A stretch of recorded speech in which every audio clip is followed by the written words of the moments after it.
Hey guys, alright, I'm jumping back on after a couple days of taking a break. Let's see. Okay, if I remember right, we left off where we just got the guy to run. Okay, so what would the next step be? Oh, he can't run off, or he can't hang on the edges. I think that was where we ended with. He's forced right now to land on either... basically, he has to stop directly over the top of a tile. There's no halfway about it. He can't be, maybe 10% to the left or the right or something. He has to be exactly on a tile. So we're going to want to fix that, but let me explain kind of how this thing is working right now. Some of you might already know where I'm going with this, but let me just do this anyways. Okay, so if this is where our guy is, he's on a tile. 1 second. Okay. If our guy happens to be right here, something like this. Okay, if our guy's on this tile and we tell him to move or to walk, what happens is the entire time he's traveling, if these are the borders to where he is, he can get to maybe even right here. He's really close. He's not quite there. But that A2 value is just getting larger and larger until he is exactly on that tile, and that's when the A2 goes back to 0 and he is now here and not here anymore. Right? So he could be just a sliver away from being on top of this tile, yet he still is on this tile according to the game. It does not see him as being over here. So you can't stand on an edge. Well, I suppose this could work, but the problem is you could be, you'd look like you were hovering over, over the cliff, basically.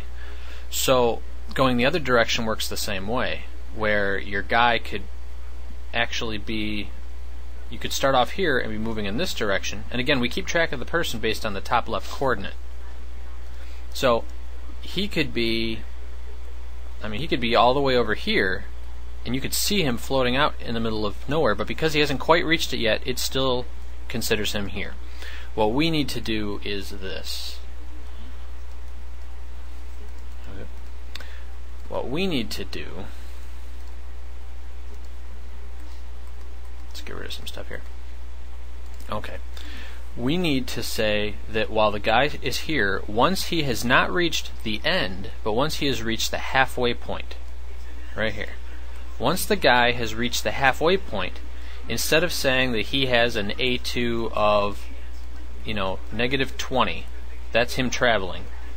And as soon as he hits this halfway point, we now want to move him and say that he's here. How should I put this here? We'll say that he is on this tile, but instead of setting his A2 to 0, his A2 is a +20. So if I'm trying to think of a good way of explaining this. Basically, instead of letting him move right or left 100% and then you pass off, it's like you're passing the hero off to the next tile. Now what we're going to do is say that if he is halfway to the right or to the left, it's kind of a sharing between the two tiles. You're going to, once he's halfway, you pass him off to the next tile, and that tile just has to keep track of the fact that he's only halfway there, but he still has at least gotten to the next point. So the most you're going to be able to hang off any tile now is halfway. So hopefully I did not lose everybody with that. I know some people would want me to just go ahead and do it, and they don't really care why I'm doing it or what it does. They just want to know that it works. Other people want to know why we're changing things. So hopefully, some people actually cared to know. It would be in timer.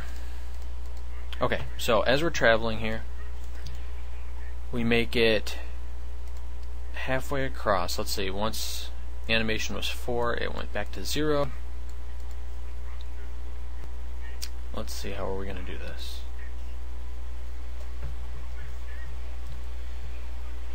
Instead of being based on animation, for determining whether or not he's at the next tile. That's how Pac-Man did it, right? Well, we don't want to do that. Instead, we're just going to, I'm going to set this back then n equals 0. Hopefully I'm not messing a bunch of stuff up here. I'm going to say if A2 is greater than or equal to 20, then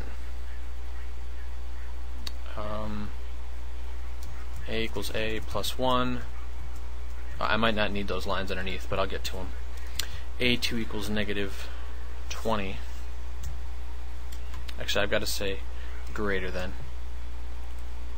Let me take this line here. If A2 is less than negative 20, then A equals A minus 1, and A2 equals positive 20. I'm going to comment these lines out. I'm still going to need these.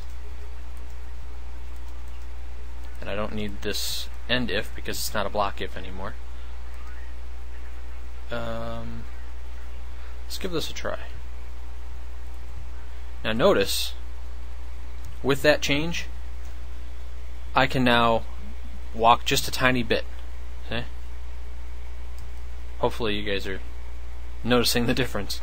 I can stop at any time. As soon as I let go of the key, he stops moving. So now you have more fluid motion like what you would expect. We do not yet have the gravity and everything in there, but to prove, or at least for us to just to see how he's actually moving from tile to tile, I'm going to put that up here in the form. I'm just going to set the caption for that. I'm going to say form1.caption equals A and B, so that we should see up in the top corner here. There we go. He is at 3, 8, which is 1, 2, 3. He's on the third tile. Now, he got about halfway to this one, and he jumped to 4. See? And now once he's about halfway onto this, he should change to 5. So he doesn't have to be all the way there for it to change now. He has to be halfway there for it to change. And what this will do is say he is here on the cliff is x coordinate 9. Once it flips to 10, that means that he will have fallen because it'll be over. The game will know that he is hanging over nothing once we have gravity in place.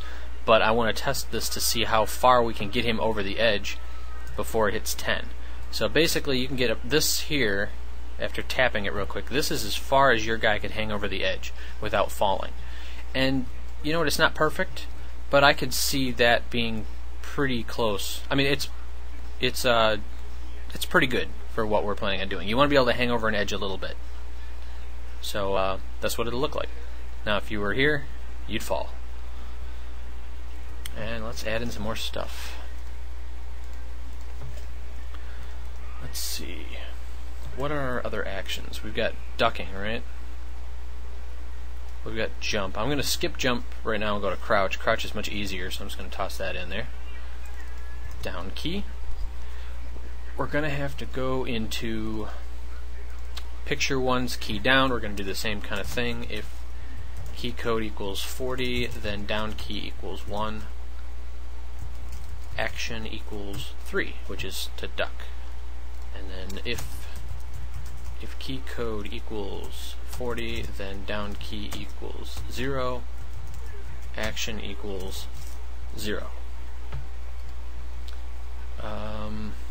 The reason that I have to actually put in the action for this one is because there's not, in the timer, it's not keeping track of an animation. With him running, I don't have to stop it myself because the animation tells his action to go back to 0. I've got to save my video.